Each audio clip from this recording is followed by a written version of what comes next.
Good evening. Welcome to Around the World with Dee and Friends. Tonight I am very happy to have Dinarde here with me. And we are going to be talking about the Colorado primary, Serbia, Syria's parliament opens, and about the Supreme Court. And I will bring you over to Dinarde. Thank you, Dolores. Um, but first of all, thank you for so much for having me as always. I would say the first thing I'm going to talk about is I think that first we need to talk about is the Colorado primary because it was a roller coaster yesterday. As you know, there were multiple candidates from a lot of people were focused on two races, on actually three specific races: the primary for the governorship, the Senate, and most importantly, the House Colorado's first congressional district. Now, the first one I want to talk about is the Mhm. governor's race. As you know, it was basically a two way race between Senator Michael Bennett, who was a centrist, who was more of who was a centrist side, and Phil Weiser, the current Attorney General of Colorado. Now he's actually more on the progressive side, and he beat out um, Michael Bennett hugely. Mm. Yeah, that's interesting. Why don't you tell us more about each candidate? Yes. So Phil Weiser, as I said before, he's the current Attorney General of Colorado. He's been Attorney General since January 8th, 2019, and was once the 15th dean of the University of Colorado Law School. Um, he's currently a Democrat. He's also born an Ashkenazi Jew, and whose grandparents survived the Holocaust. So he's been surprisingly progressive. Though we haven't really hear about his stances when it comes to Gaza. So that's something we really need to look at. But Right. but he did reign. So he ran for Attorney General for Colorado in 2018. He won with just 51.6 percent of the vote, and he won again with re-election with 54%. So now he's basically, so he can't run again because then he can't, he could run again as the Constitution is doesn't really specificates the term limit for attorney generals. However, and nothing could be said about the governorship because Jared Polis, who is the current Democratic governor of Colorado, he is not running for reelection as the Constitution as Colorado's Constitution basically prohibits a governor to serve more than two terms. So, Okay. but Jared Polis has been under increasingly hot water recently, mainly because of his weird position, including the pardoning of Tina Peters, who was part of the fake electors. Who was actually part of the fake elector scheme. Oh. Hmm. So that was a huge so that was a huge red flag Yes. Sounds because like it. yeah, because Tina Peters was one of um who was a former county clerk of Mesa County, Colorado. He wa- and he was now Peter was actually convicted in state court on multiple felonies in her involvement in the attempt to overturn the results of the 2020 presidential election, and this decision came after President Donald Trump's had publicly advocated for Peter's release.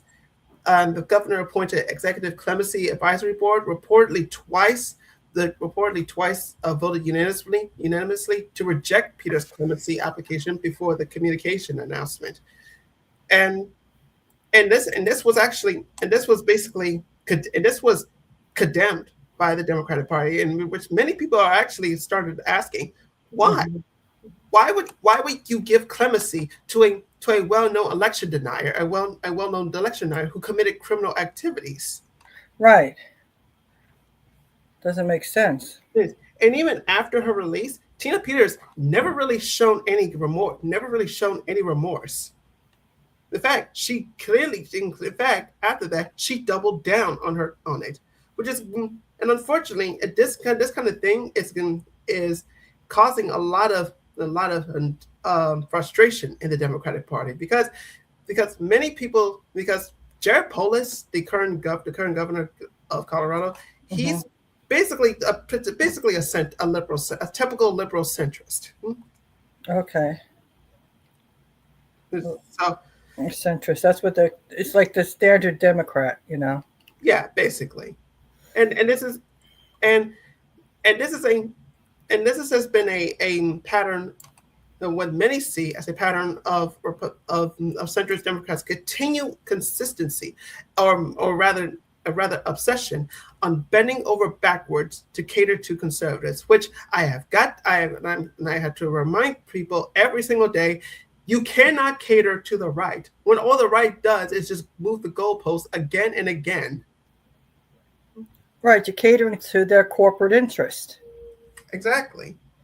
So, and yeah, even Phil Weiser, the current the attorney general, who's now the Democratic nominee for governor, he actually condemned the governor's clemency, as well as Senator Michael Bennett. Michael Bennett, basically the entire Colorado Democratic Party. Okay. And as for Michael Bennett, he's the current United States senator who is a centrist who actually ran a failed campaign for president back in 2020. Hmm. And you know it was a failure because and we know it's a failure because he didn't even make it to the prime to the Iowa to the first primary in Iowa. Doesn't have a good record there. Yeah. So yeah, he is not. So basically, he would stay. He would basically stay as senator, and which may be a good thing because it would cause a weird battle. It would cause a weird battle on who will succeed him, and the vacancy issue.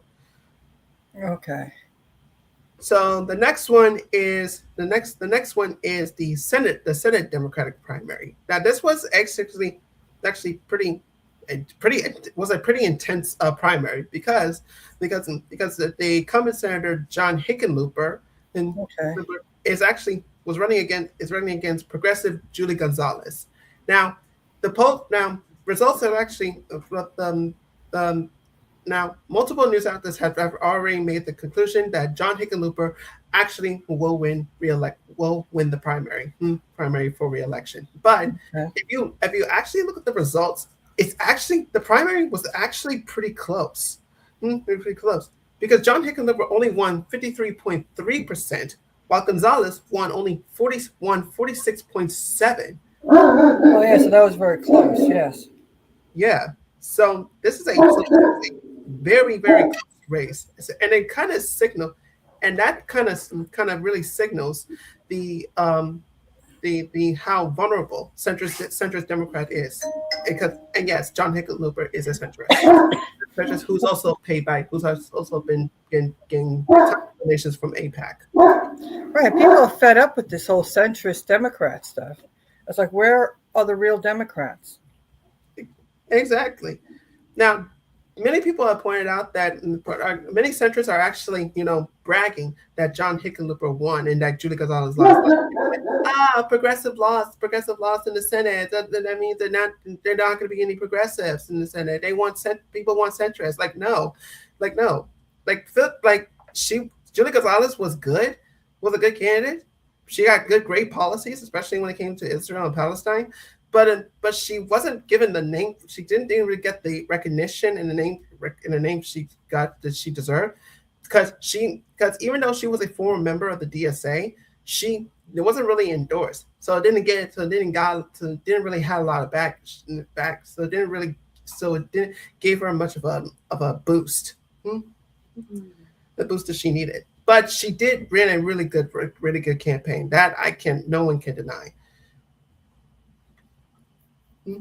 Like, but I would say the DSA wave has definitely definitely reached Colorado, especially in the governorship and in the and in the in Colorado's first congressional district, because it's already been announced that Mela Kiros, a DSA who is part of the DSA, is won her primary race against 30-year incumbent Diana DeGette.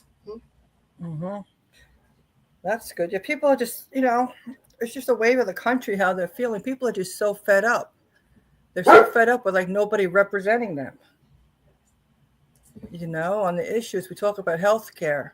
Consistently, we're talking about healthcare for all. We're concerned about all the people that are homeless, and the infrastructure work that has to be done here. And the belief that everybody should, have a home to live in. People should be able to afford one. Back in the day, when they cared about that issue, if you had a minimum wage job, you could afford to buy a home. Um, Now it's just it's the country's turned into something that was the reason why people left. They left countries that they were in. They didn't like the royalty. They didn't like being treated like crap. They wanted Yeah, to be represented, and plus they yeah, didn't like that being forced to be a particular religion. So it was important, and that's what they said for the public good in the Constitution for a reason. yeah. Exactly. Yeah, exactly. And and the big and many people are really talking about they're really talking about how big that this congressional race was. The primary was in the Colorado's first congressional district, because this has been coming, like I think of like a month, I think of like months or weeks um after the New York primary, where Democratic Socialists have been basically was sweeping over, even taking out two very powerful incumbents. Incumbents. Mhm. So this was another one. So about Diane DeGette, she's been an off. She was representing Colorado's first congressional district since 1997. Well, last cycle was that she raised over 1 million dollars. 64 of those came from PACs, and 4 of those came from small individual donations, while 32% came from large individual donations. And she does not hold trade or any individual stocks. Instead, her estimated net worth was is roughly $2.8 million. Mm. It's mostly from funds and banks, and bank accounts. As Okay. for corporate funding, last cycle she almost reached over 200. She almost reached two hundred thousands of $1,000 of corporate PAC money, with 62 different corporate PACs contributing to her campaign.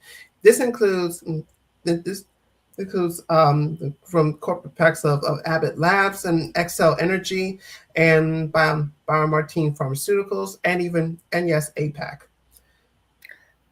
That's a big write off. Most people don't want anything to, well, you don't want corporations either, but Yeah, also APAC.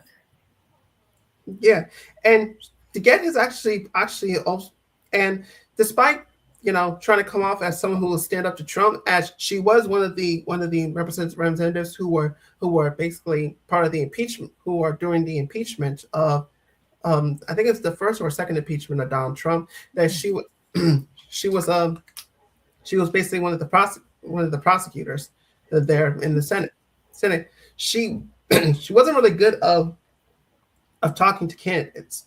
I think one of the biggest one biggest hot takes of the get was you could find was her was her confronting a and confronting her where a constituent and a voter actually Mhm. confronted and actually was asking Diane to get questions, especially when it came to Israel and Palestine, saying you are fundamentally not going to agree with me on this you because you think that you think that and the Palestinian and the person said and the person said you don't think Palestinians deserve to live and walked away. Mm, that's not a good. Hmm? That's not And going to go over well. yeah, and she she actually responded to one of the people who called her out on her support for Israel, um, for Israel, basically saying responded by saying, "quote Don't vote for me." Okay then. I like, well, you got your wish, Diana. Yes, she did. You told her not to vote for you, and they did. Right. and and so the and as for so for as for the prime so for the primary results in the congressional district in the first congressional district, Milak Kiros actually got 50 as of right now. The votes are still counting, but at the current results are that Milak won 53.1%, while Diana DeGette only got 39.9%, basically almost 40, and Mhm. nearly 40% of the votes, which is a huge loss. Yeah. Well, she did it to herself.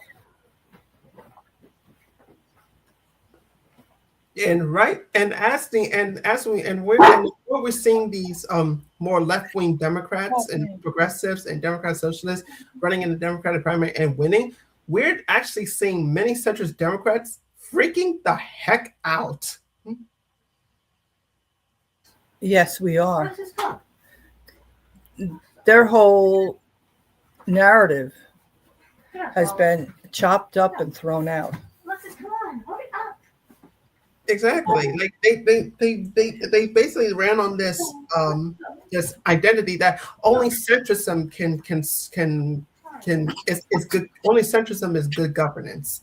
Like no, centrism is many of these people don't seem to understand that centrism is the reason why we're in this mess in the first place. Exactly. It was sold as it was supposed to be something positive, and it's it it's it's been horrible. Anywhere it goes, people have suffered. The country's the money is taken away from the people, and it just goes right up top. And they keep saying it's going to trickle down, but people haven't seen their crumbs.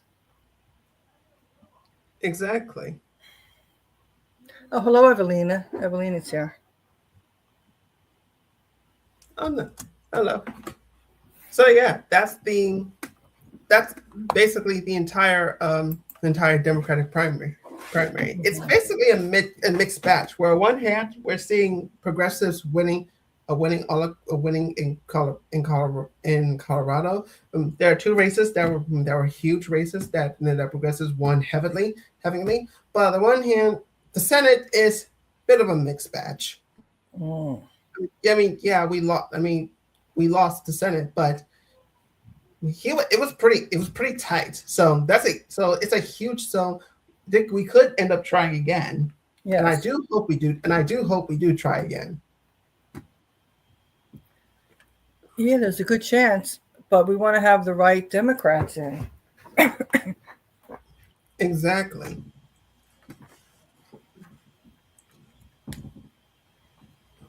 So yeah, that's it. So this was a pretty good primary, and Yes. I love watching, and the more I see the centrist Democrats and Democrats squealing and squirming, the more I become even more happy Yes. Yes. Because because they don't represent us. They don't represent us. plus they're so smug, and I Yes. don't. and I can't stand smugness. No.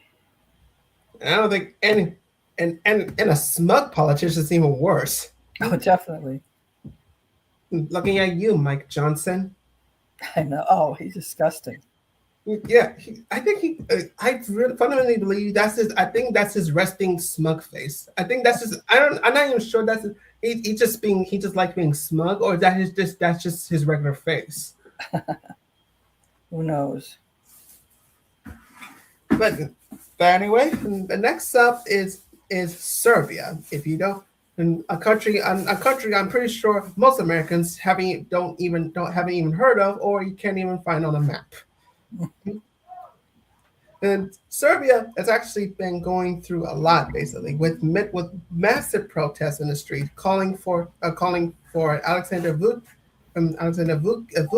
to resign to resign from the presidency. Yes. Presidency. Well, he basically gave the people what they basically gave the people what they want because in because on Mon- because yesterday because recently he actually came out that he would be resigning in the coming weeks to campaign and resigning in the coming weeks. But unfortunately, it's to campaign for the Serbian Progressive Party, apparently to be renamed as United Serbia at the parliamentary election. The announcement came during a rally organized for the ruling SNS party under the slogan Serbian one of one family, and Right. a sort of response to the massive anti-government protests that have been going on for the past 18 months. Hmm? Yeah, because like you said, that they're fed up with the government. Yeah. So basically, it's to understand why Vucic is resigning is such big news. We need to understand quite how dominant a position he currently occupies in Serbian politics.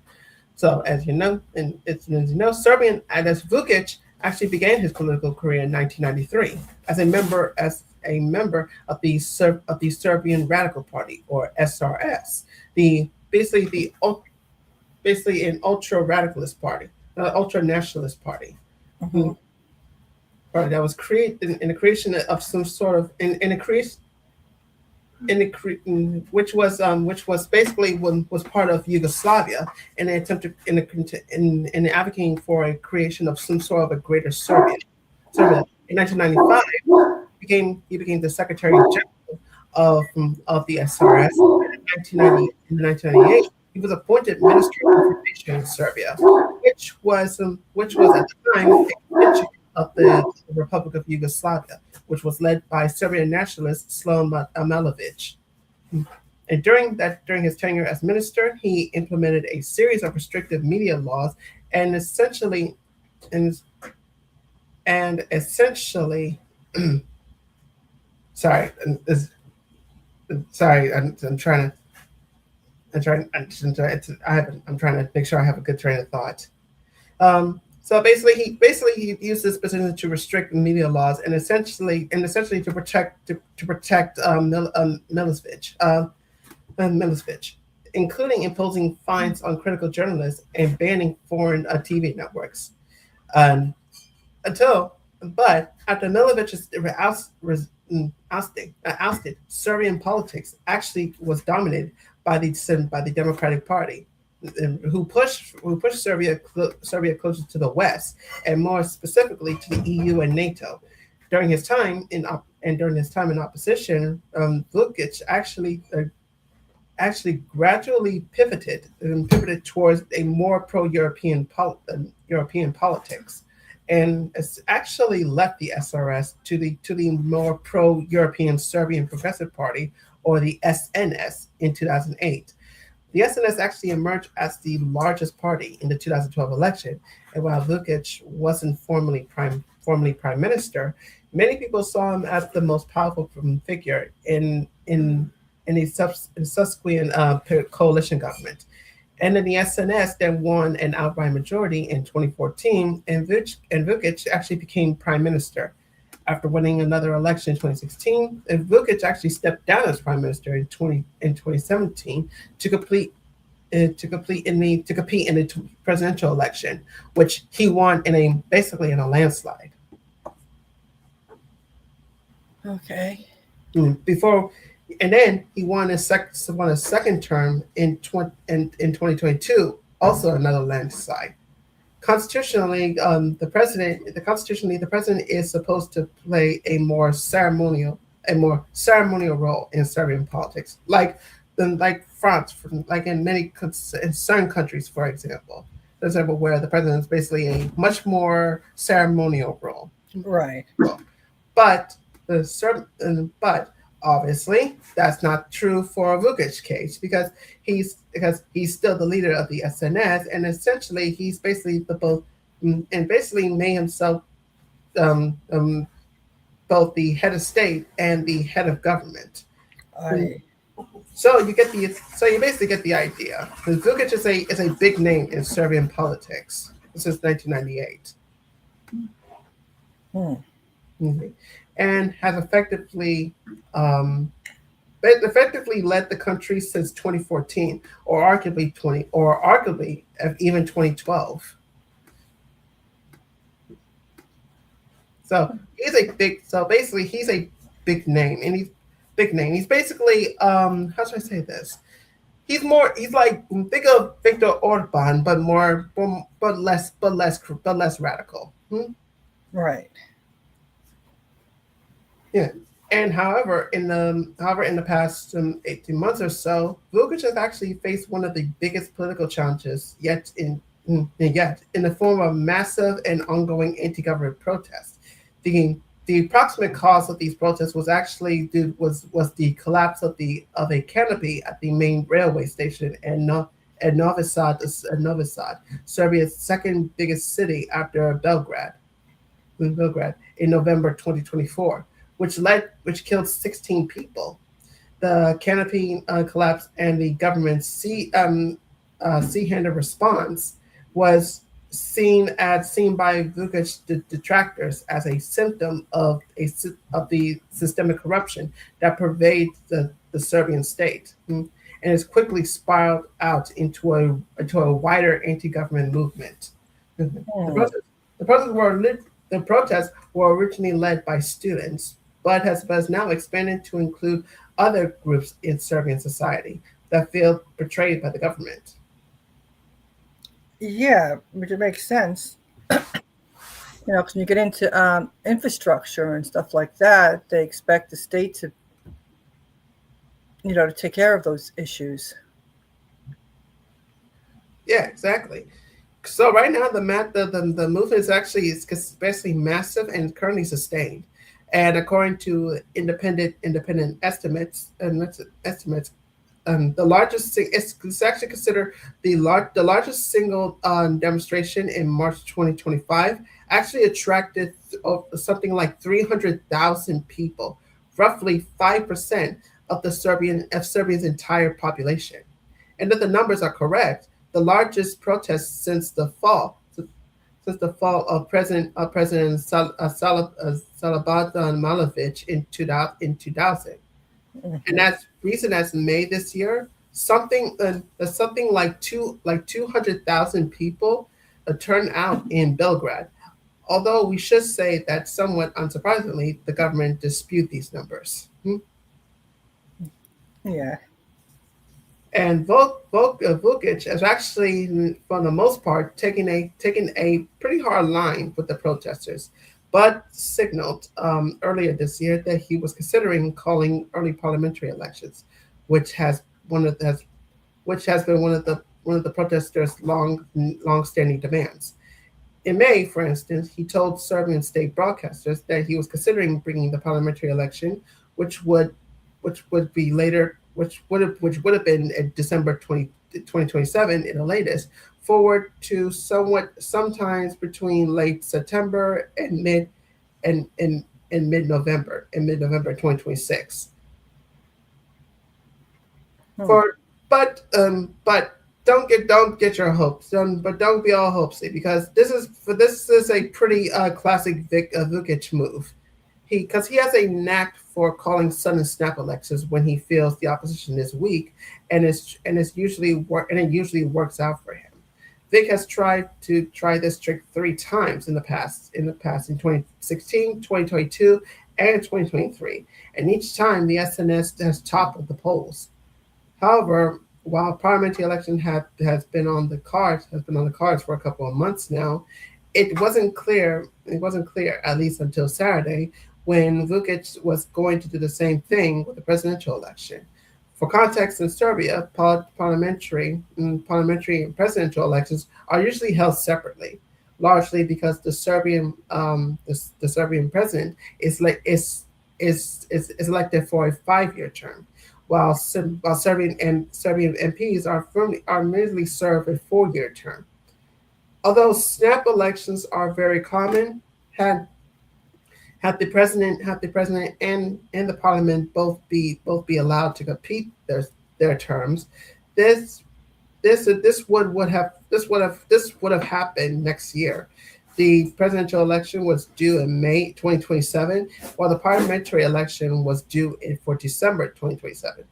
Mm. However, Vukic's decision to resign as president, which would obviously trigger a presidential election, means if he also goes ahead with the early parliamentary elections, means he means the means there's a good chance they'll be held simultaneously.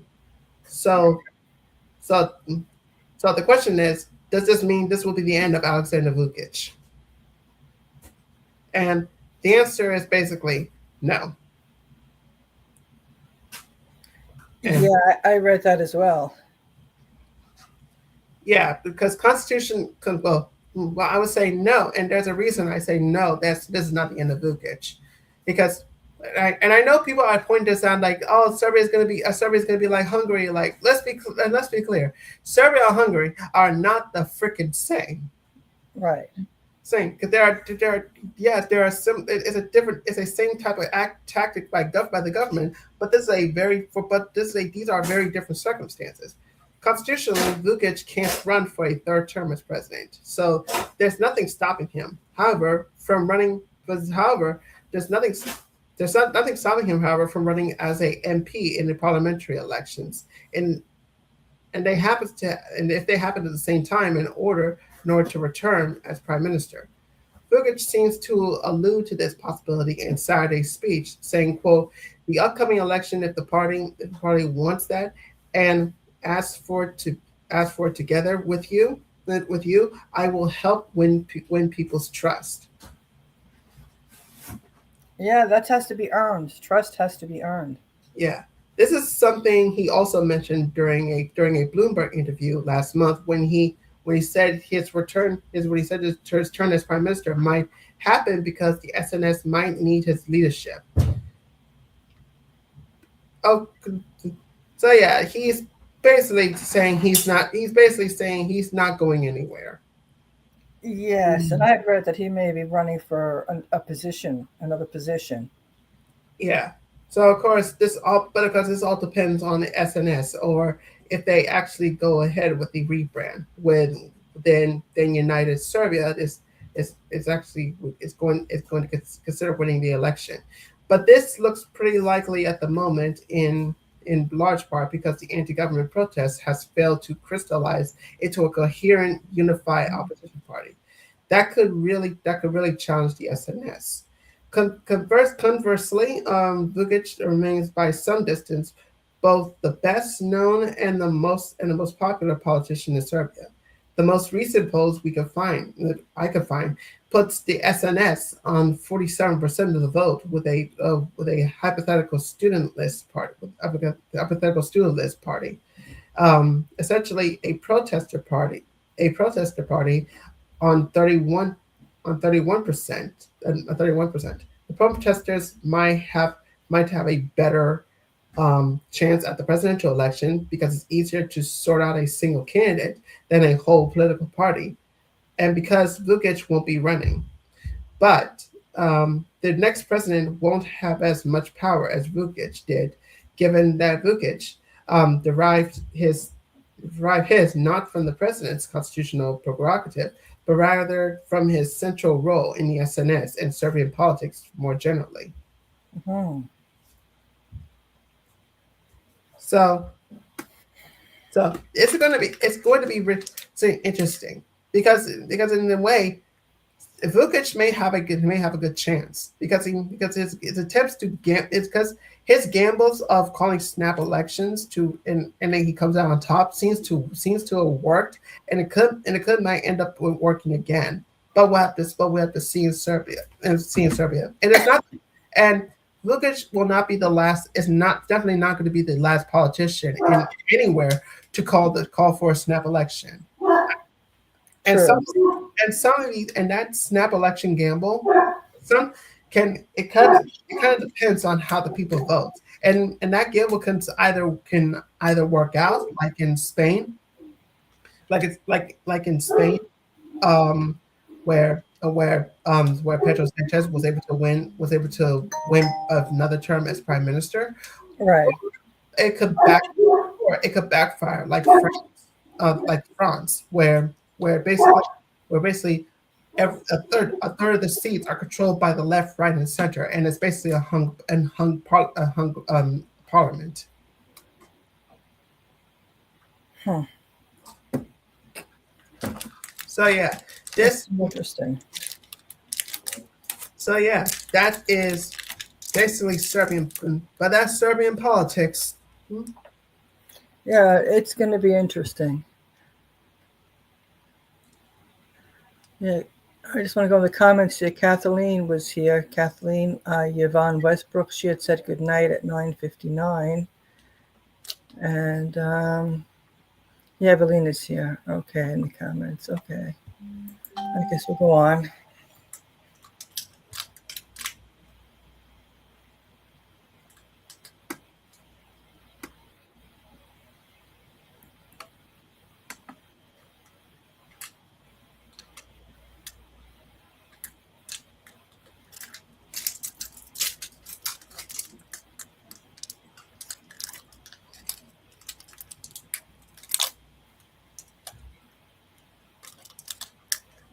Okay, so what are we going to talk about now?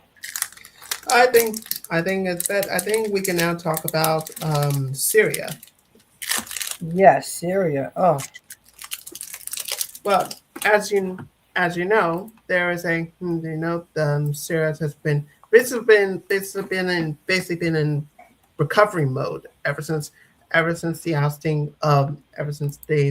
Civil War ended, which led to the ousting of their former president Bashar al-Assad, hmm, um, and that which led in the rise of the current president leader al-Shaddad. So basically, there's been a an election. Basically, he tried to hold an election, which basically lasted between October 5th, 2025, to May 22, the 24th of May, 2026. Mainly because, mm, mainly because have some most a third of the seats were basically appointed by the president himself. Um, unlike previous election in Syria, the 2025 election was held under a provisional indirect electoral system. Basically, of the 210 seats, 140 seats were allocated to be filled through constituency-based electoral college system, and members were selected through local communities appointed by the government, and the remaining 770 seats within the People's Assembly were appointed directly by the president, with no seat being elected by direct popular vote. Now, that was actually that actually faced in a huge amount of scrutiny, because it's not really a direct vote for the person, and for those elected officials. Therefore, many worry about the lack of accountability they will have.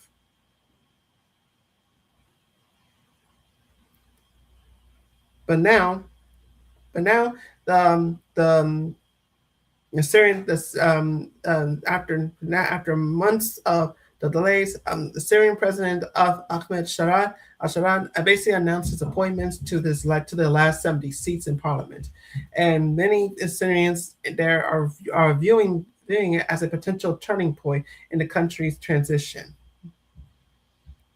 And many people have some doubts, but they're also optimistic because let's be clear, Syria has been through so much. Yes, it has.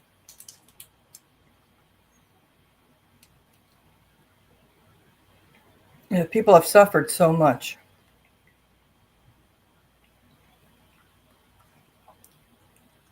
Exactly. So the assembly will be the first since Bashar al-Assad was removed in late 2024, and so this is going to be huge. Definitely, it's going to be huge. Yeah, There's still groups in different areas with fighting going on. yeah, but the problem I would say that the problem I would have is that the People's Assembly is that the members of the People's Assembly are not directly voted by the people, and therefore I fear there's going to be a lack of accountability, and that and that process the process has actually faced heavy criticism, as did the outcome, with many saying that there were not enough women and members of minority communities among the lawmakers. Yes. So that is a problem. That is a bad system. Yeah, The but people. the Sharad actually Al Sharad actually tried to counter these concerns with 15 of his appointees are women, others are former political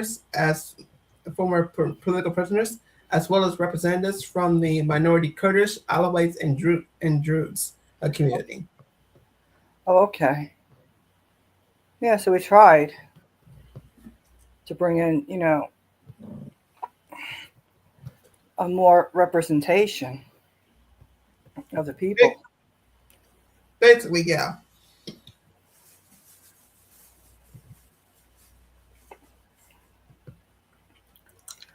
So the new assembly will convene for the first time on Monday to swear in Syria's newest lawmakers and elect a speaker.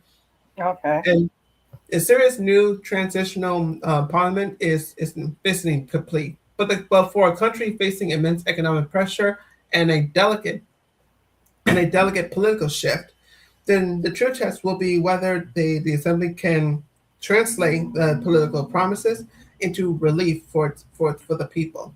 So we're gonna have to see what they would do. Mm-hmm. Yeah, we'll have to see what they do. They're under constant threat with the U.S. and Israel. Hmm. If they want to have help with money to help the country and have their banking opened and all, the U.S. is on their case about different things. And then you have Israel with its Greater Israel plan, and it's just a mess. And then when Israel went and bombed all their military sites, it they're having a hard time. Yeah, and I really do hope that they will finally recover. That's Uh, gonna take, but it's gonna take a while, and it's gonna really take on what they will actually want to do.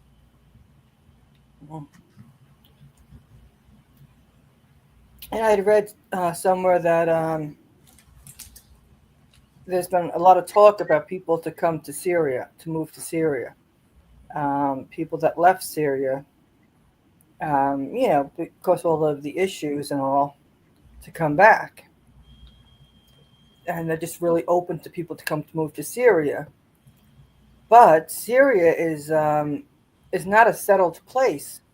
The people that are there are trying to live peacefully So unless they get stable and are peaceful, it's gonna be hard to get people to move there. Definitely. But I fundamentally believe that it's going to be possible. Yes, yes, it's possible, but they have to, have a place where people feel comfortable going to.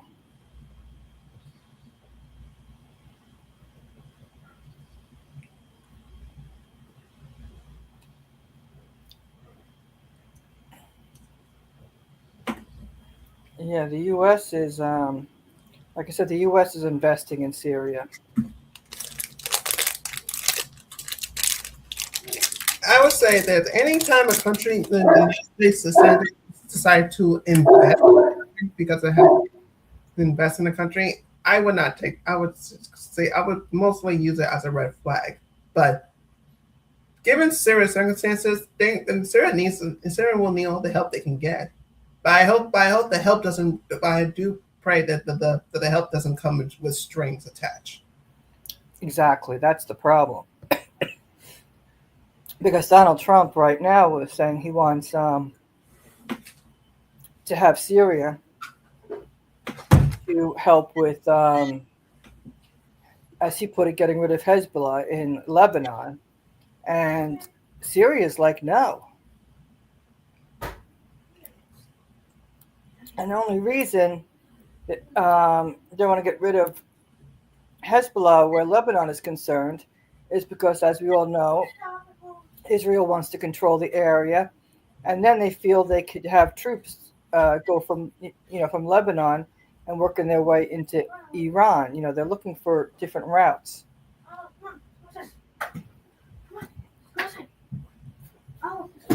So there's always a plan or a scheme. But like we say, Lebanon, Hezbollah is the only reason why there still is a Lebanon. Yeah, and now Trump has been basically trying to encourage the Shah, um, Ahmed al Sharad to basically invade Lebanon Yeah, to take out Hezbollah, which even which given I will give al Sharad credit. He basically said that that is a very terrible idea. hmm yeah, he knows.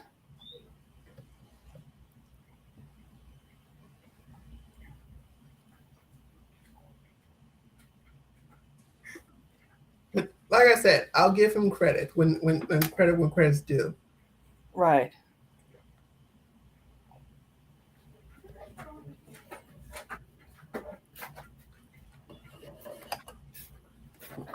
Because the U.S., look, the U.S., they have things in their mind according to the way Syria presents, no, the way Israel presents it to them.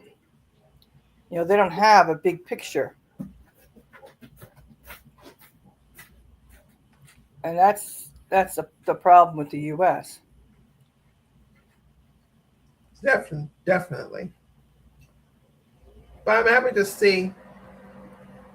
see that Syria basically rebuilding.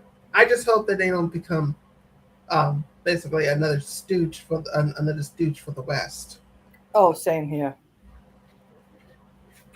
Same here. That I believe that Syria should be a its own independent sovereign nation that doesn't um, attach itself to other countries just to survive.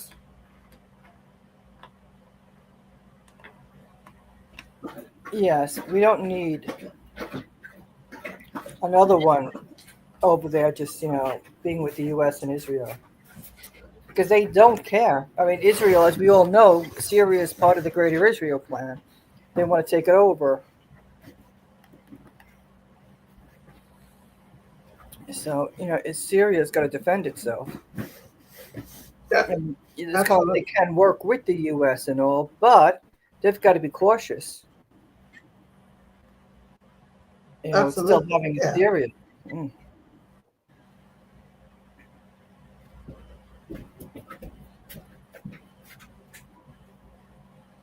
Def- definitely, yeah, definitely. I would say they we didn't just I would say the Syria. I pray that you continue to recover. Just be careful on who you trust. Yes, And this is exactly. coming from us Americans. You don't want you really don't want to trust us because No, don't. we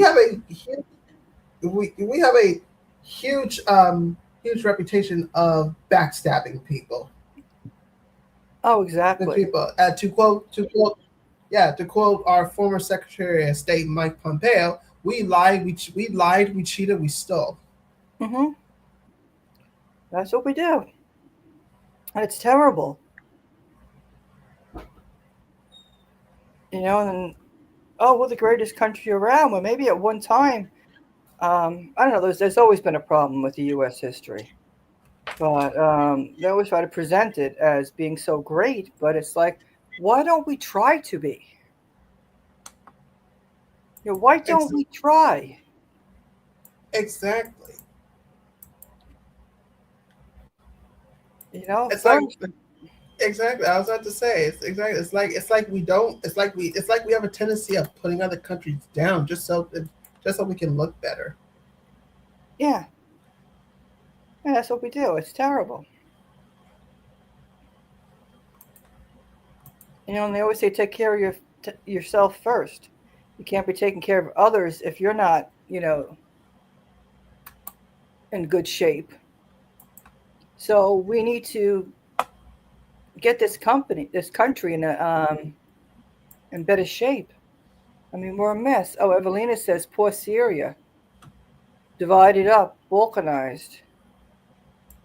I know it's horrible. It's terrible. Definitely terrible.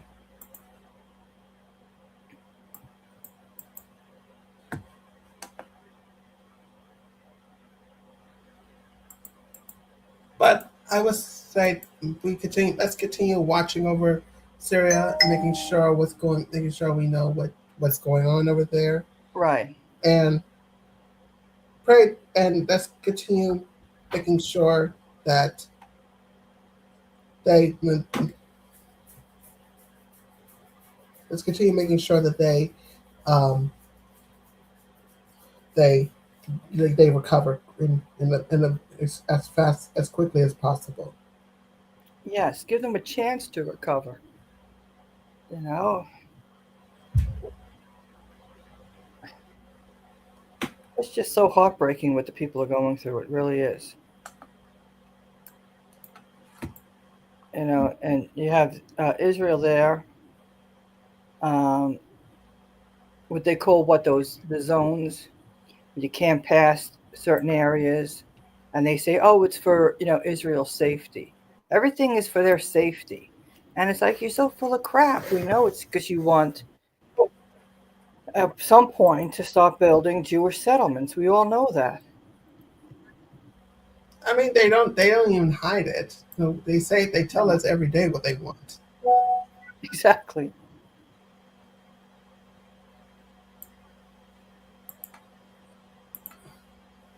Yeah. So people just want to live in peace, and we really hope they can achieve that. Me too.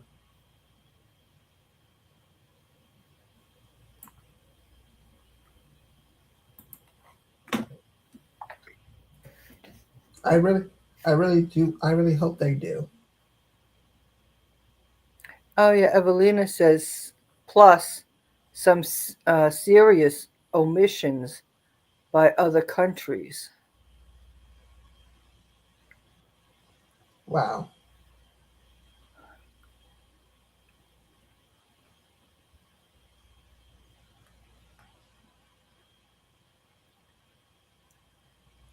Mm. The situation in Syria is it's like I wouldn't say it's too complex. It's just we get two separate stories, and Mhm. And sometimes I feel like we don't know which one is real, which one is not.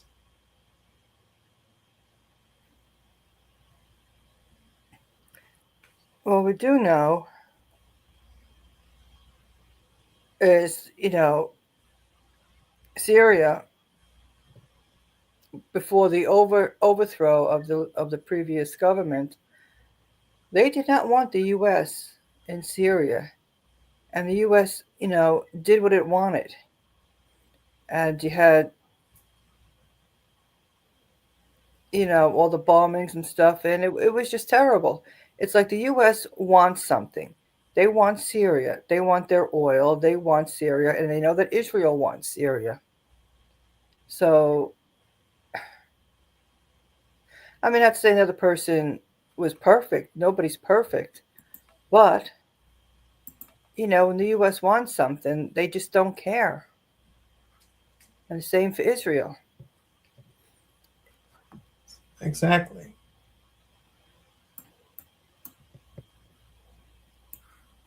And what gets me is all these people are Christians too, in the U.S. Um, constantly talking about Christianity, and it's like, well, what about the Syrian Christians? The Syrian Christians that speak Aramaic, the language of Jesus. I mean, what about them? And they don't care. And you got what's his name?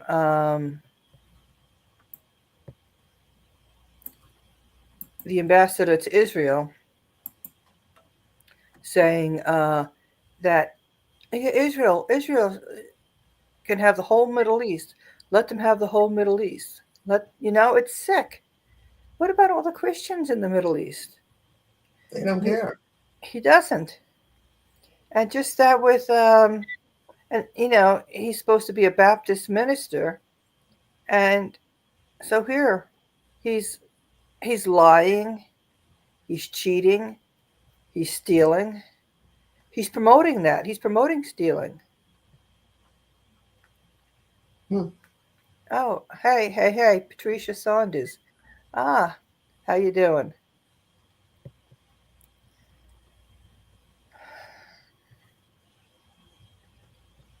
Yes, I just like these people that the hypocrisy of claiming that you're a Christian, and there they are, lying, stealing, cheating,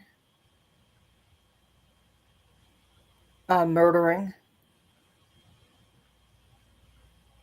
It's and they have supporters, and then calling them great Christians. I'm like, no.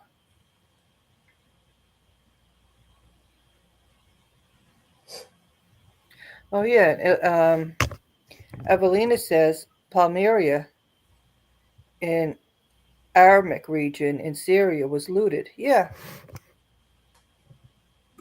horrible. It's just Definitely so horrible. disgusting. Most of the religions all um, talk about being kind and not stealing, not murdering, but somehow there you have it. It's like, why do people even claim they're of a certain belief system if they're not going to try to follow its teachings?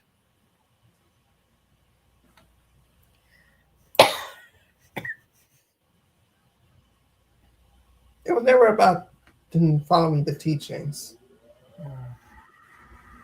That's I think we should be real about that. This is never about following the teachings. No,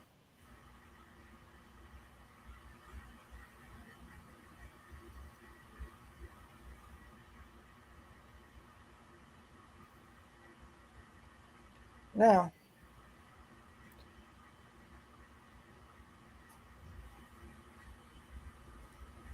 Well, a lot of these religions, it's about controlling the people. And then I also have people will comment and say, "Oh, where Christianity is concerned, no, no, no, Christianity. It's just all you have to do is accept Jesus Christ as your personal savior and get baptized. That's it. Yeah, but if you accept Him, you accept. his teachings and what he says. It means you follow that. No, no, no. Oh, so the only reason you're a Christian is because you're afraid of going to hell, and that's about it. Nothing else. Yeah, I mean, to me, I mean, let's be real. I don't think these people will don't know hell if it bit them in the butt. No, Let's be real. If they like they only accept. I mean, they only accept Jesus for selfish reasons. right. Selfish. Yeah, exactly. It just fits their nature of being selfish.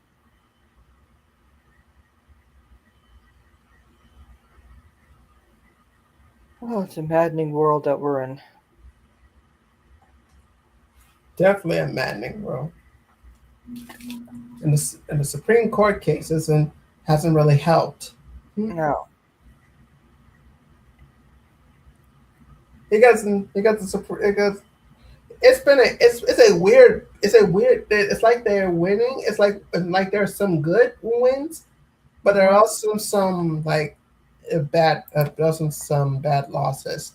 Like for example, the one of the biggest ones that many pointed out is the Supreme Court going against Trump on it when it came to birthright citizenship, his attacks on his refusing to follow the sentencing after against E.G. Carroll, and and his attempt to fire Lisa Cook, and which Yes. those are good. Those are good.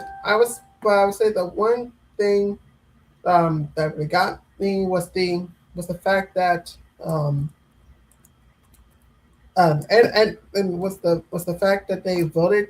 But the one loss I would say is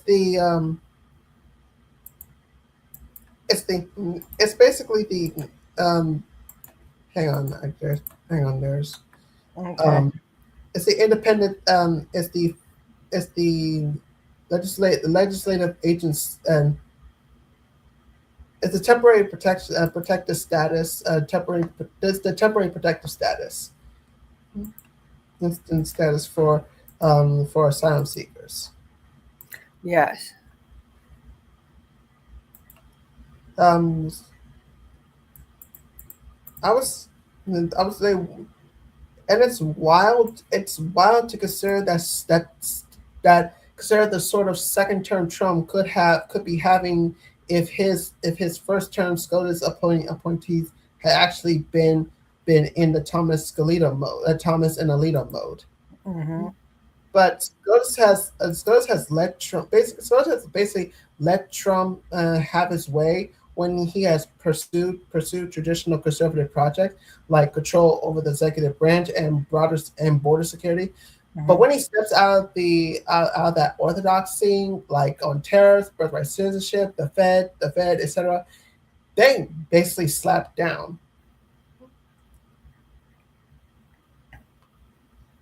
Yeah, what gets me too with Trump is when it comes to people that helped the U.S. in different wars. They lived in the different countries and they were told that they would be able to get asylum in the U.S. if they helped, that them and their family could leave. So you Yeah, have people over here, and all of a sudden Trump wants to send them back. That is evil. yeah, and I would say what really got Republicans really shocked was that the two of Trump's appointees, Brett Kavanaugh and Amy Coney Barrett, along with Chief Justice John Roberts, who was appointed by George W. Bush, voted with the three liberal justices to against Trump's birthright citizenship removal attempt. When the Supreme Court basically said, like, no, birthright citizenship is literally part of the Constitution. It Hmm. is constitutional. Now Republicans are basically now scrambling for a bill to end birthright citizenship. Like, like Republicans, I would say, are the biggest sore losers ever. Hmm.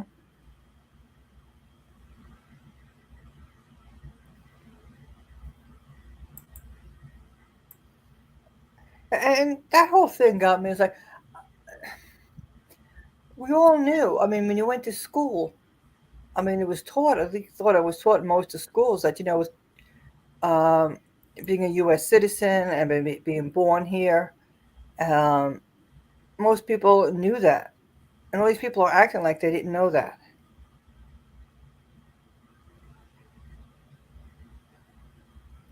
That even though you're born here, I don't know how do they? I don't know. It just doesn't make any sense. The soil you're born on, you're American citizen. Yeah.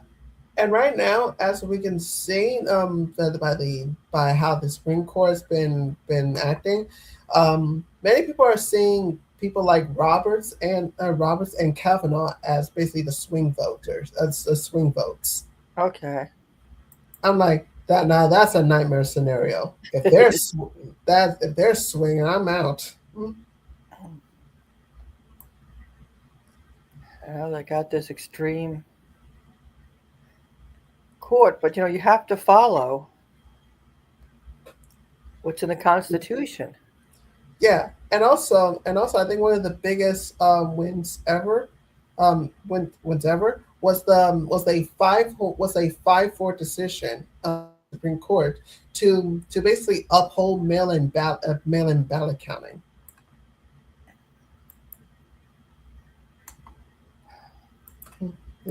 That right there, I think that's biggest um the the the biggest Yeah.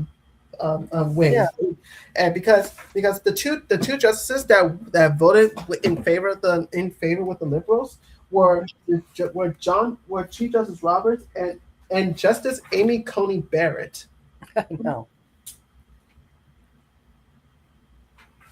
The Handmaid's Tale real life justice. Oh,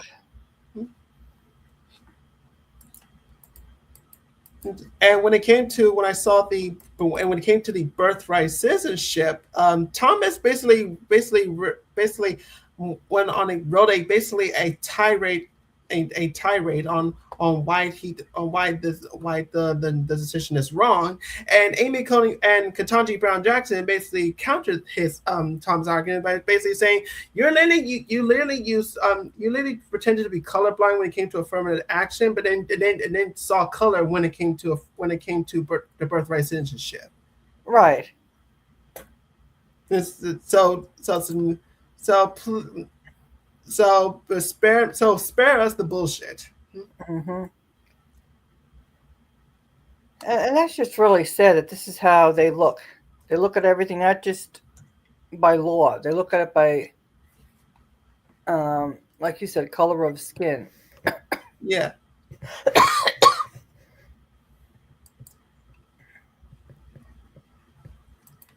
Oh, who which is Evelina's talking. She has let me see. It has to do with ISIS. She said, I guess you brought ISIS up. She says here. Oops. I gotta get down here. She says, by ISIS, I believe. What is ISIS? By ISIS, I believe. And what is ISIS? ISIS, that basically is a group by Israel, even though they deny it. Funded by Israel, the United States, but but the U.S. and Israel call them a terrorist group. But people are aware of where the funding's coming from.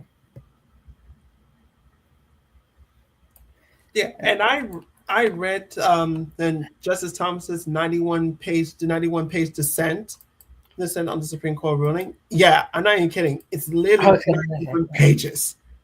Oh my gosh. And he's basically saying like this on like no, the 14th Amendment was basically used for enslaved people, not for immigrants. But then, and like I said, Ketanji Brown Jackson basically came out and basically told Thomas, you literally pretended to not see color, and now you're starting to say, now you're seeing color when it benefits you. Yeah. It benefits you, yeah. And keep in mind, this is the same as Clarence Thomas, who after the overturning of Roe v. Wade, suggested that returning Roe v. Wade suggested that Americans should, then that the Supreme Court should overturn other rights, other rights that the Supreme Court gave to the American people, except coincidentally the right to interracial marriage. Uh, Mm-hmm. they're looking to destroy the I, country. I'm like, and when I saw that he didn't include the right to interracial marriage, I'm like, yeah, I see what you're doing, Clarence. You're not fooling anyone. Yeah, he's got an interracial marriage. Yeah, I mean, it's white. Jenny's white. Yeah.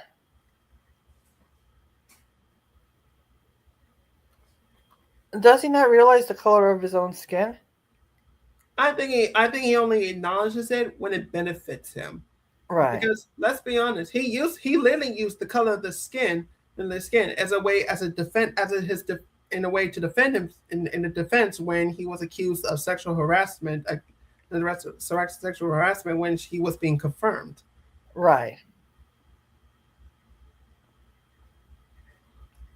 So he only cares about using the color of his skin if it benefits him politically.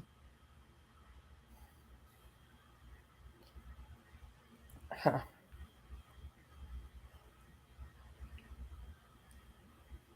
So the, so the Supreme Court rulings have been very mixed. And the rulings have been mixed. And but I don't want to say in a good way or in a bad way. It's just basically in a gray area. Right.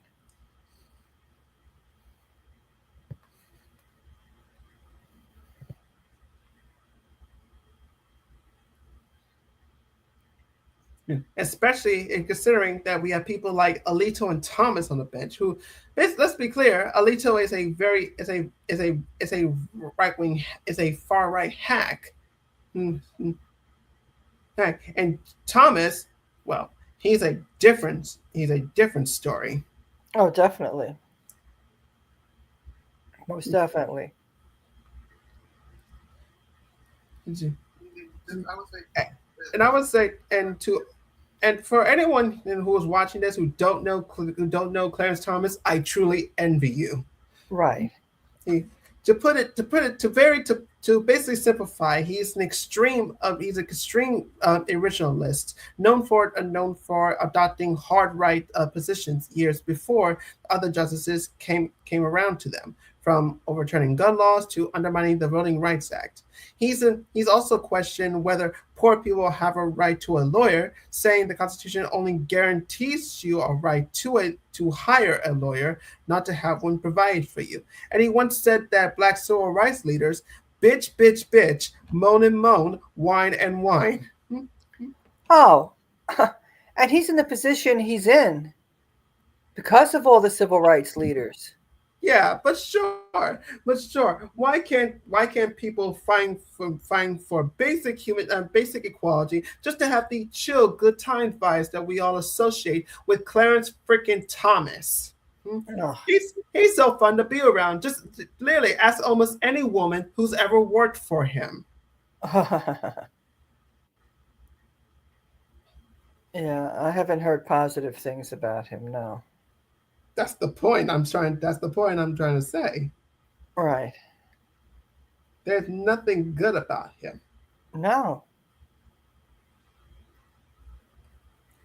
But yeah, that's basically the whole thing that's been going down. This and going down Mm. to down, and there's so much we haven't talked about, including the rise, including other things such as, and there's so much to talk we could talk about, such as the rise. Such as the rise of the far and a rise of a new far right party in Italy, to even and to what's going on with to the situation going to the election dilemma going on in Colombia and Peru, to to whatever the heck is happening in the UK. Hmm? Hmm. It's maddening what's going on. It is. And especially with the UK, when people are literally are trying to figure out who the heck is in charge, who the heck is in charge now. Yeah, who? Yes.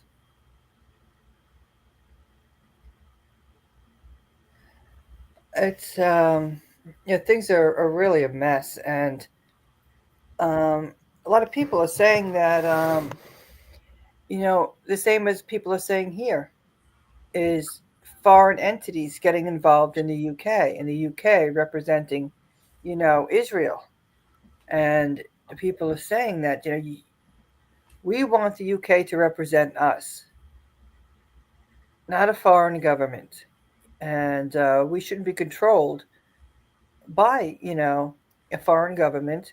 And when it comes to protest and all, we should be able to protest whoever we want.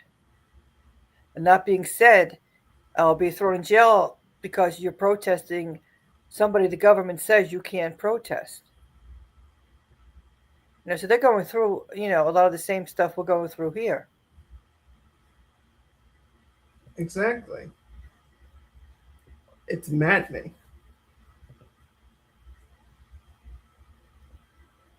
Yeah, that with Peru, that's maddening. It really is because the people who don't live in Peru, or their families left Peru, you had them voting in the elections, and they vote for the far right person, and it's like you just want to shake your head. You're not living there, and putting this other person in, putting her in, acting like she's going to somehow do for the people of Peru when she says she's going to be exactly like her father.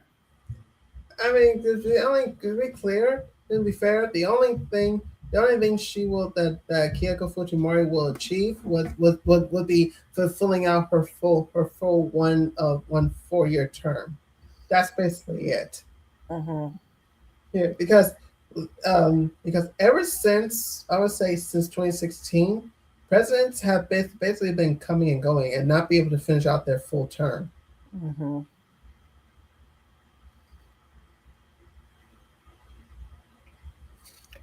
She's she,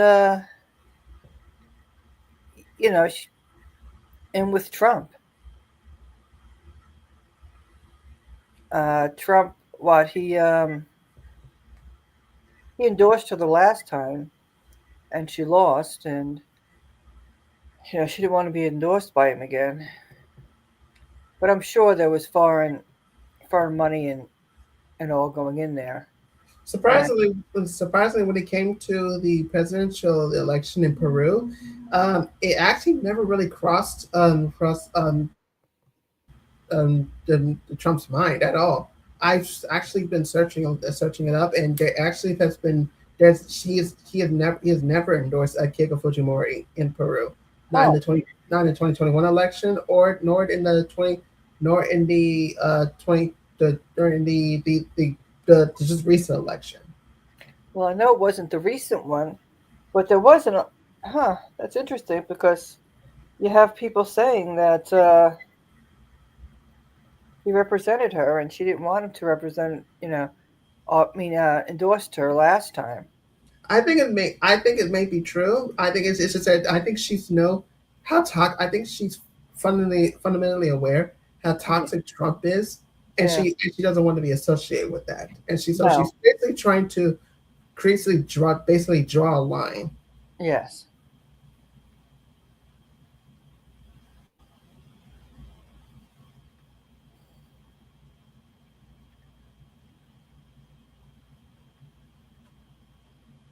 Yeah. It's wise to draw a line. I'd seen somebody. There was a video, and there was a person had said that there was problems. Um, and there's been problems with Peru with having your own business, with looting or robberies and everything. And that's why they wanted Fujimori. But is she going to be able to stop that? We don't know. That's basically the question people are going to be asking. But I would say this: I would say the interesting thing about Keiko Fujimori is that she only became like first lady of the first lady of Peru during her father's presidency was because was because her was because the removal of his mother of her mother who she accused who her mother actually accused Alberto of torture. Oh, Which no surprise, Keiko sided with her father because, like father, like daughter, yeah, or whatever that saying called. terrible.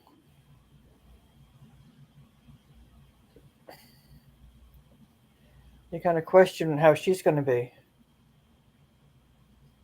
I think it's gonna be a lot of questions on what kind of person Keiko is going to be, Yeah, because she basically ran her entire political identity and philosophy has basically been her father her basically her father's ideology, yes. which when you think about it kind of makes sense because she's been in his political in his political area, political bubble for quite a while. So it makes sense of why she feels a lot of nostalgia for her father's presidency. Hmm. Just like just like it's understandable why many people why Bong Bong Marcos felt this nostalgia for his father's presidency. Like And it, I'm saying that what I'm saying is I'm not saying that Keiko like Bon Bon. I'm not saying that Keiko has done a lot of horrible things during her father's time. I'm saying she pretty much benefited from the economic neoliberal policies that basically allowed corruption to run rampant in Peru. yes. And the thing is that she was shielded from it all. She didn't experience what everybody else was experiencing. Hmm.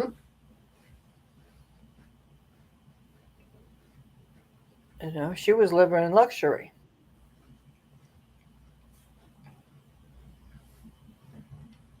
So of course she's gonna, she wants that back again.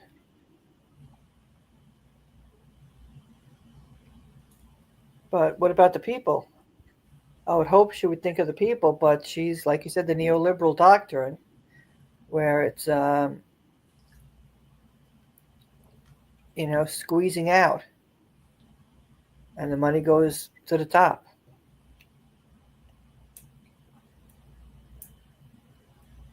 Exactly. Um, and and she is going and she actually has acknowledged she did acknowledge that now that she won, that she's president elect, she is fundamental, but she's going to have a really tough time of basically governing because like I said before, she clearly does not have the votes in the Congress to pass legislation that she wants to get passed. But I was saying, and she is fundamentally aware that even though she won the presidency, which is mainly due to the exterior votes, she's fundamentally aware that many of the country itself did not vote for her, and she has acknowledged that she wants to, and she did want to. She claimed that she wants to work and listen to people and gain their trust. Hmm. So, So she's not. She may be like a corrupt member of a political dynasty, but she's not dumb. right. Yeah, we'll have to see how she does. Exactly. However, I was saying Roberto Sanchez is now the left is now using Keiko Fujimori's rhetoric. Basically refuse. Basically, he's refused. Roberto Sanchez is actually refusing to to to recognize the results. Mm. Yeah, he's fighting that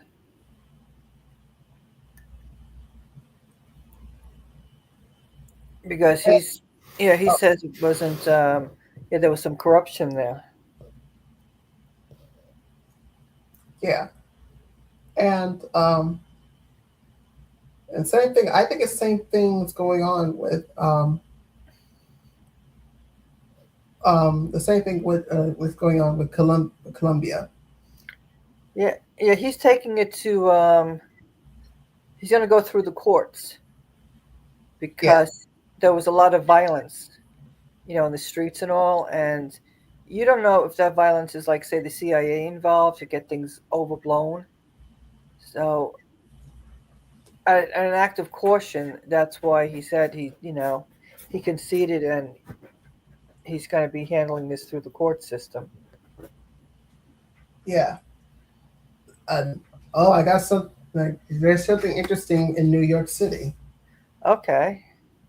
New York City Council member Vicky Palladino is facing backlash after posting that the CIA and FBI once would have quote neutralized people described as unabashed revolutionaries. The count Oh. Yeah, the comment was basically aimed at members of the Democratic Socialists of America, a left wing political organization that has helped elect several candidates in New York City democratically. And at the time we're saying where at the time at a time where saying free Palestine is deemed anti-Semitic, one would imagine that insinuating violence and death against democratically elected members would be a cause for alarm. The council member has demonstrated time and time again that her mental health is not stable and should be removed for the safety of others. Mm. Yeah, that's kind of crazy. But then, when not surprised, this is a typical centrist backlash, centrist rage we're seeing. They Yeah, can't handle that. They can't handle that their way is clearly not working, and people are seeing it.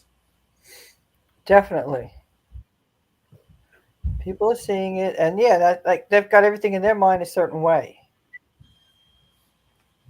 And and now former Vice President Kamala Harris is reaching out to Mandami, weighing another presidential run. Ah, yeah, she was going rightward. I'm like, huh, good luck with that. Yeah,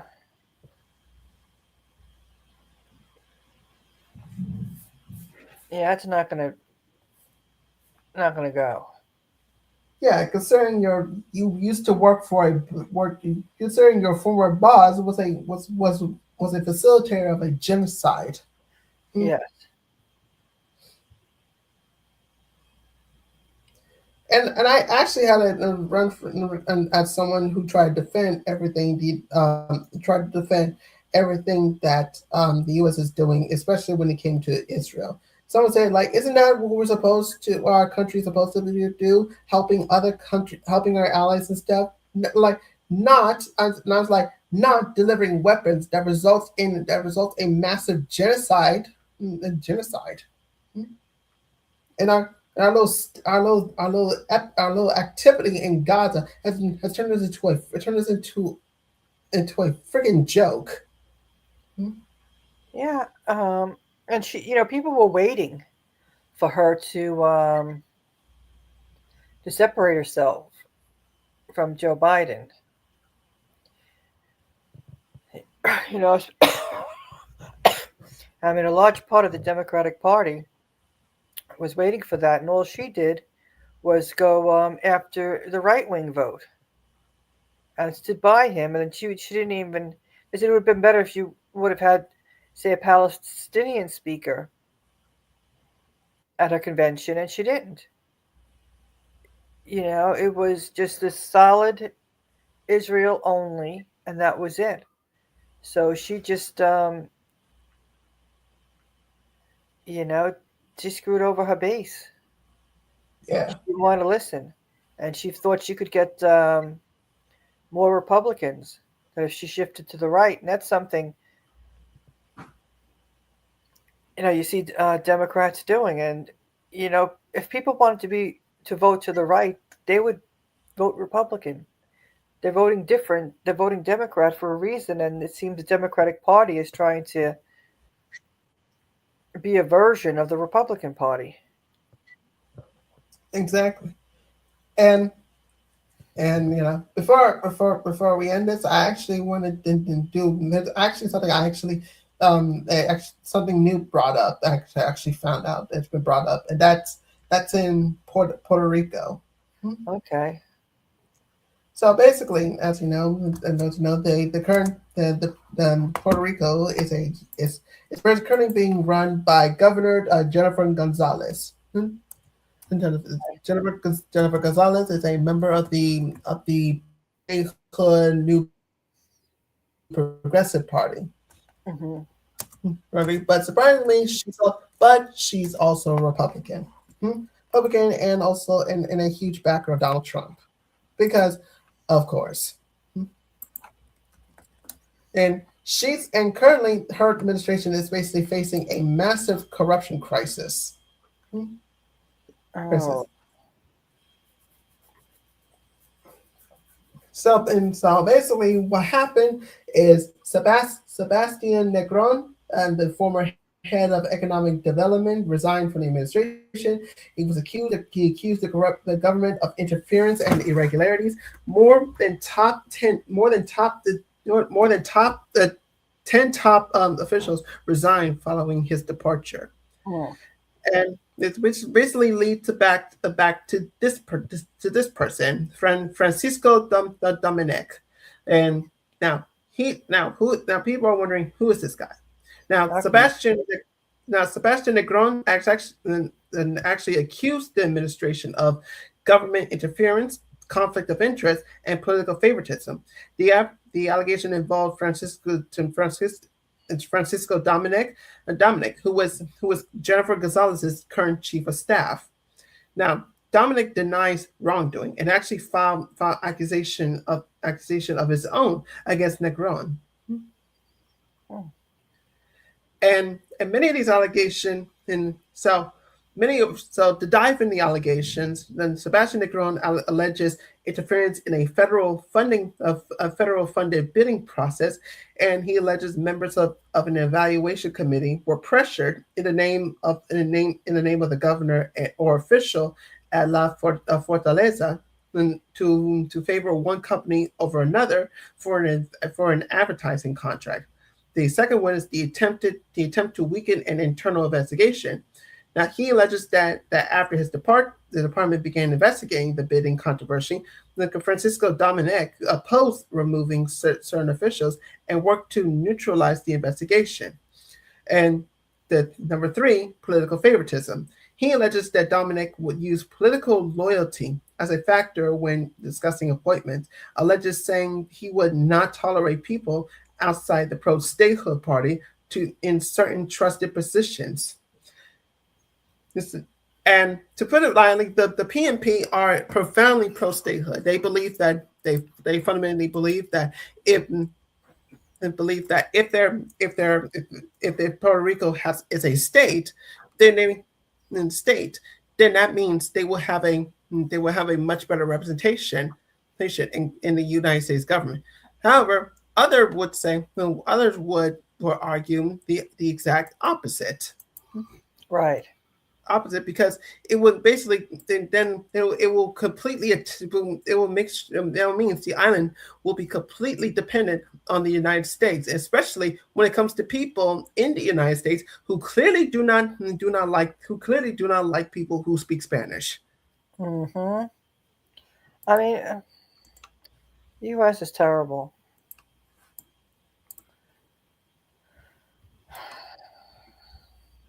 You know, we talk about a nation of immigrants. Yeah, so much for that. Hmm. Yeah, Puerto Rico. They've been having issues too with the U.S. The mainland with having different hotel chains and tourism. They kind of want to make these places for tourists and all, but instead of having it where um, different hotels and different you know vacation places will run by people of Puerto Rico, Yeah. and they want to put in other people and have like outside his profit instead of having profit go into Puerto Rico. Yeah. And and Puerto and the Puerto Rico status has actually been been a big issue. Hmm, big issue because in June 2025 the United Nations actually adopted a resolution in favor of self-determination and independence for the state of Puerto Rico, Mm, which is huge. But yeah, so basically, it's basically Puerto Rico's been dominated by two parties: the PNP, which is a pro statehood party, and the right. PPD or the PPD, which is the Popular Democratic Party, which is mostly for pro Commonwealth. Basically, Okay. basically they're pro status quo. Right. Well, but now, ever since then, there's actually been a rise of a third party known as the PIP, or the Puerto Rico Independence Party. Okay. They've actually been rising. They've been actually seeing a rise of more of people, rise of popularity. Party, Okay. and and back in 2024, during the gubernatorial election, their candidate Juan Dalamo Ramirez actually won and actually came in second place. Mm, While even though Jennifer Gonzalez only got 41% of the vote, then Juan actually got 30% of the vote and was the vote, while in Jesus Manuel Ortiz of the Popular Democratic of the PPD only got 21% of the vote. So Mm, they've been rising. So um, the Independence Party has actually been rising. okay. So we're gonna so it's gonna that's gonna be a big question. Will we see a a huge elect a big win for the Puerto Rican Independence Party? We'll have to see. But she's allegedly running again for re-election, but she has not stated she will do so. So things can change. Yeah. But back to the corruption thing. So the pressure.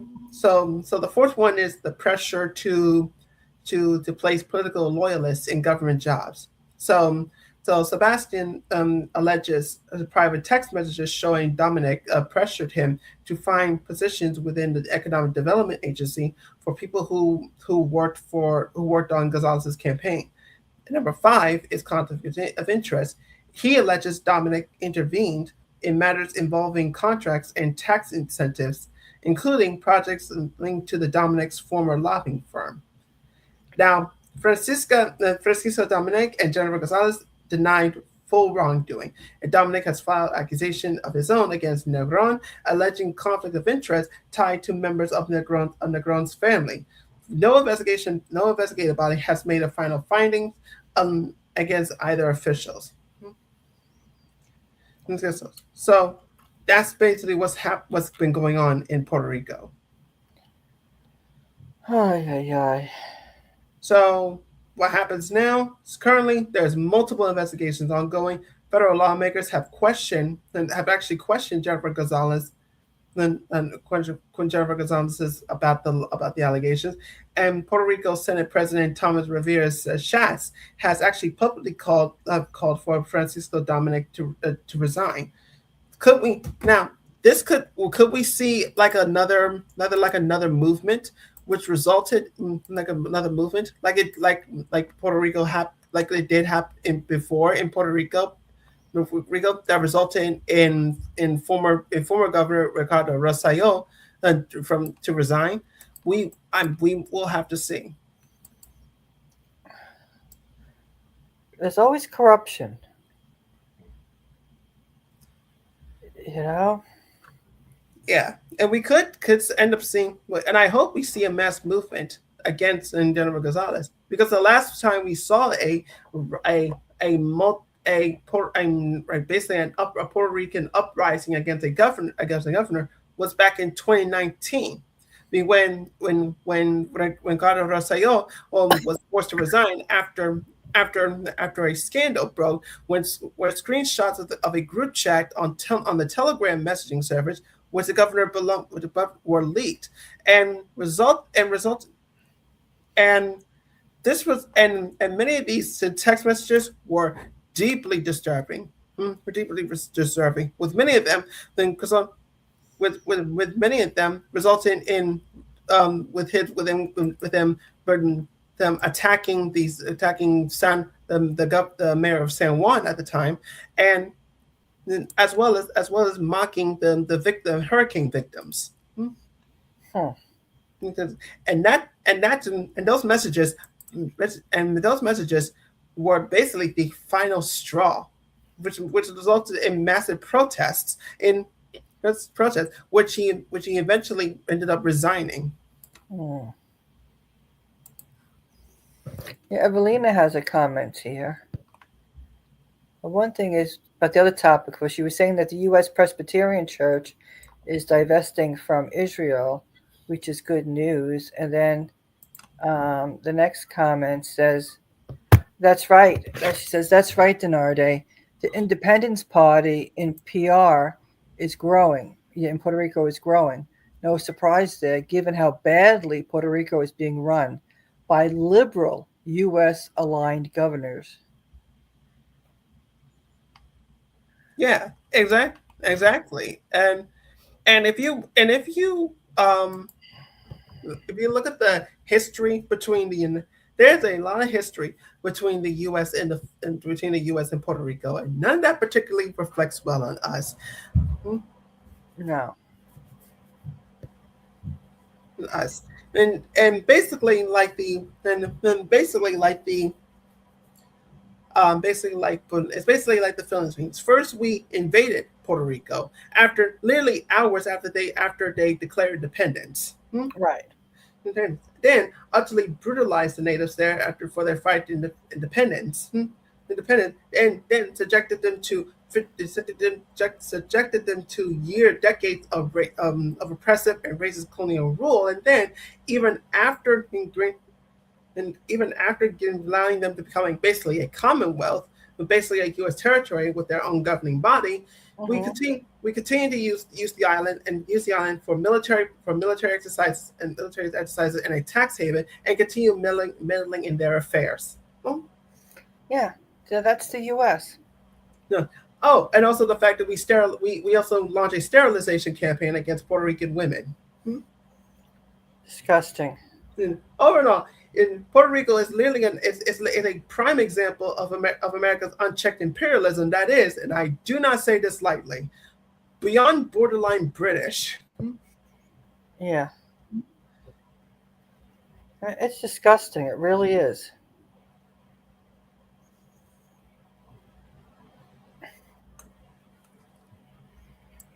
And Yeah. that's basically everything. Oh, yeah. If the U.S. would just get out of everybody's business and let people run their countries, or even like the territory, run places the way the people want it to run and have it benefit the people. But like you said earlier in the show, the U.S. just wants to always, the mainland here, always wants to just show its dominance and that they're in control. Because we even look at it with the federal government, with the states within crushing the people. It's just everywhere. We've got to show them who's in charge. You know, it's terrible.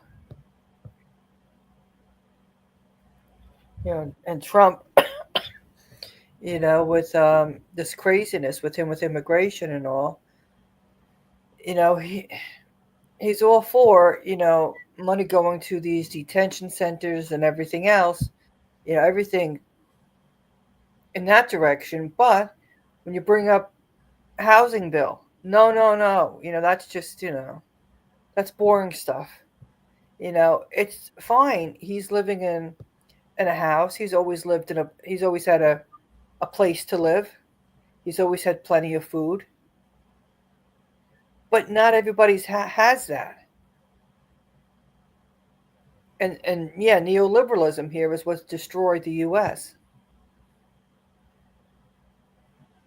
Hmm. It doesn't get it. We see homeless people, and you look at other countries that have health care for all, mental health care for all. Countries that want people, to be able to discuss whatever's bothering them, to get the health care they need, medication they need, and also a place to live. But the U.S. is just like totally destructive to people. And then saying, "Oh, the greatest country around." Really? Oh, Evelina says here, so sad to think the U.S. managed to free itself from British colonial rule, only to deprive, what is that, Latin America from the same freedom. Yeah, Basically, we're basically the next British. yeah.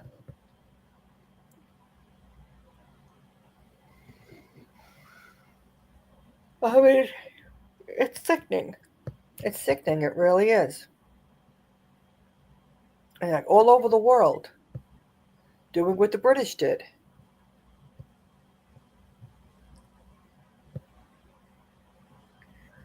Well, the British did have health care for everybody, and that wouldn't be something. That'd be wasn't something the U.S. would want to do. They, want to deprive people as much as possible here. Oh, Evelina says you would think they'd be empathetic. Yeah, you would think they would be empathetic. And that just brings me to Israel. You see what they're doing. And when they always talk about their history, they talk about the Holocaust. But what are they doing? It's just sick. It's just sick. And people are saying, that Israel, what they're doing, the Zionists are doing, is worse than what was done in Germany. You would think there would be some kind of empathy for other people. I guess. Well, there are empathy, just not the people they were hoping for. Right.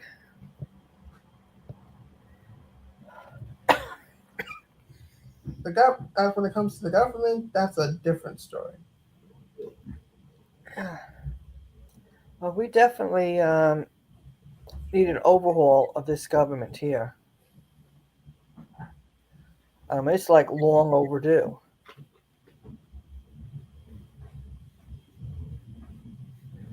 I don't know. Well, we are seeing people are wakening up just for the sake of getting, democratic socialists, wins. The wins for democratic socialists show that people are waking up.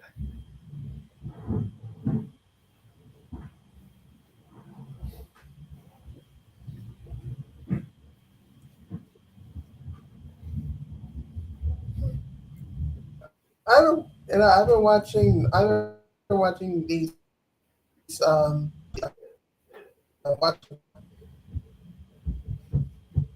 and and I would say this there. I would say that I saw a video of hell breaking loose between Mexico and Ecuador fans after Ecuador lost. Really? Lost to Mexico. Yeah, but everyone kind of agrees on one thing that that that Argentina doesn't belong.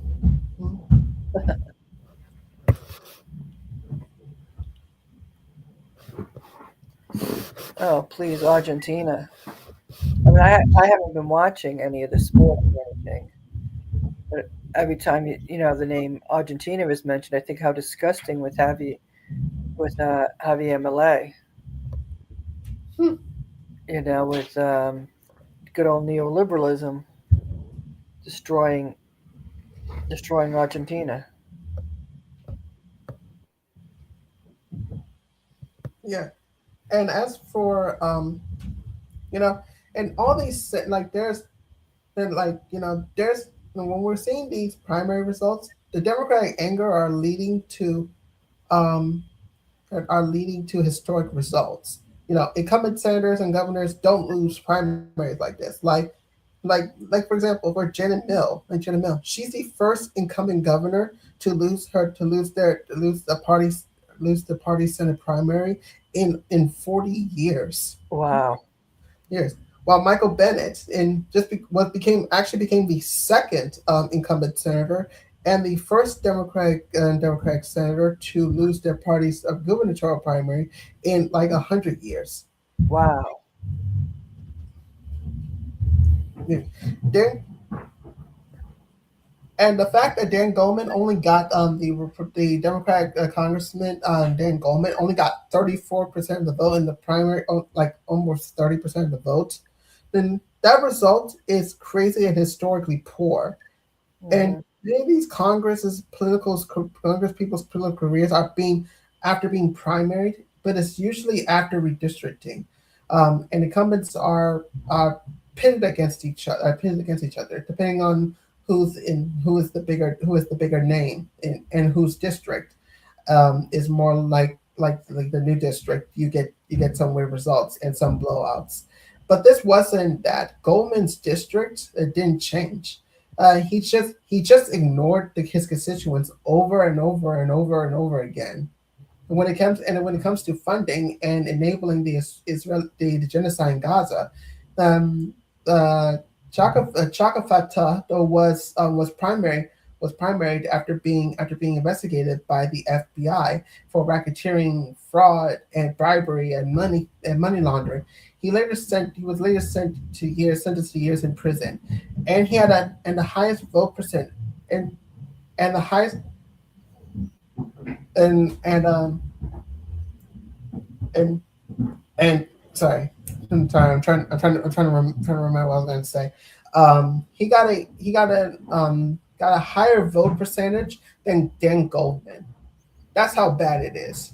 And, Mm. Gary Condit, Gary Condit was primaried after his affair with a DC intern was revealed, because that intern was disappeared. The prime suspect alleged Condit paid him $25,000 to do so. The Condit then repeatedly said repeatedly about various details. He also got a higher percentage than Dan Goldman. I literally had to go back to the 2000 to find a lower vote share than Dan Goldman, Mm. and a non-incumbent v incumbent primary, and Marty Martinez then lost touch with his party and immediately became a Republican after losing. Hmm? Losing. Mm. That's how big these primaries are. Hmm? Mm. Because many of these have in common that they are and many of these people have in common that they are centrist Democrats. They basically pander to the right, and they kind of lose touch of their constituency when the constituencies policies and mindsets and even population are are dramatically changing. Yeah, so basically he just dissed everybody. So Yeah, basically. yeah, and just thought, well, just because of people, a lot of times people do just keep out of name recognition, they'll vote for somebody. So well, it was good that people are making people accountable.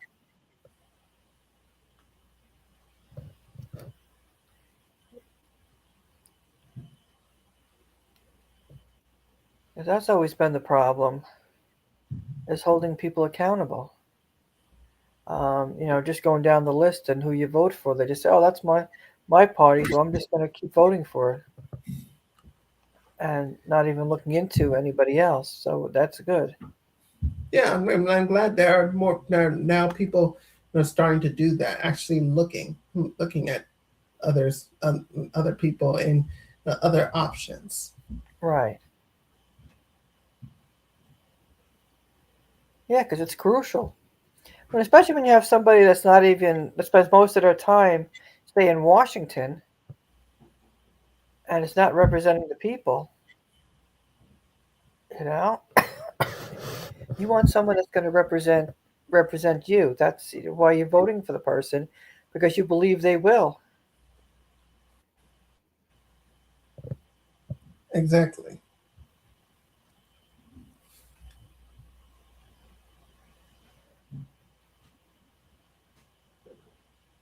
Okay. Do you have anything else, Denarde? I think that's everything. Yeah, I think you covered a lot. Brought us around the world. Um, and I want to thank Evelina for being here. Thank you for your comments, Evelina. And yes, and Patricia Saunders was here. Thank you. Yeah, Kathleen Westbrook. Yeah, she said good night. Well, again, thank you everyone for being here, spending your time with us. Thank you, Donati, for your information. I appreciate that. No Keeping problem. everybody aware of what's going on. Yeah, because it is. It's very crucial to know what's going on in the world and different perspectives. And I was going to say, keep sharing information. It's so important to raise awareness, and especially letting people know a different viewpoint is important. Um, yeah, and we'll keep sharing information. And yeah, I will be back Thursday at 9:30 p.m. Eastern Time. I'm not sure whether Harsh is going to be with me or not. But yeah, providing with you with more information of what's going on around the world, and let's just continue for peace in the world. And for countries to be there for their people. To value humanity. Human rights. And it just Definitely. breaks my heart. It breaks my heart when I see different things around the world going on, especially Gaza. And the world still is, people are talking and talking, but action is needed. The people have suffered for so long. And we see what's happening in the West Bank, wanting to build more Jewish settlements there. Just Israel's goal is to take over the whole area. And you're like, where is the world? That's all illegal. It was July 24th of 2024. The ICJ, I said, you know, that Israel had to get out of Gaza, out of East Jerusalem, out of the West Bank. There's words written, and Israel just ignores everything, and the world doesn't hold them accountable. We see, with Syria, Lebanon, Iran. It's just we just want peace in the region, and let each country be their own country. The U.S. Exactly. Yeah, because the U.S. wants all the oil, and the U.S. figures out they want Israel to run the Middle East. Well, Israel's only been there for a short time. Let the region run itself without the U.S. interference. It's been horrible. Especially I hear the old stories of when people lived together. Christians, Jews, Muslims lived in peace together, and all this division came about with the U.S. and Israel and Zionism just dividing everybody. It's just horrible. So we really want peace in the region and pray for peace. And Latin America, we see the same thing with Zionism with Latin America. So we just, the U.S. and Zionism is just got to get out of these regions. It's just terrible. We just want peace in the world. Absolutely. Yes. So please share, the show. I'd appreciate that. And peace out. Free Palestine. Peace out. Yes. Good night, everybody.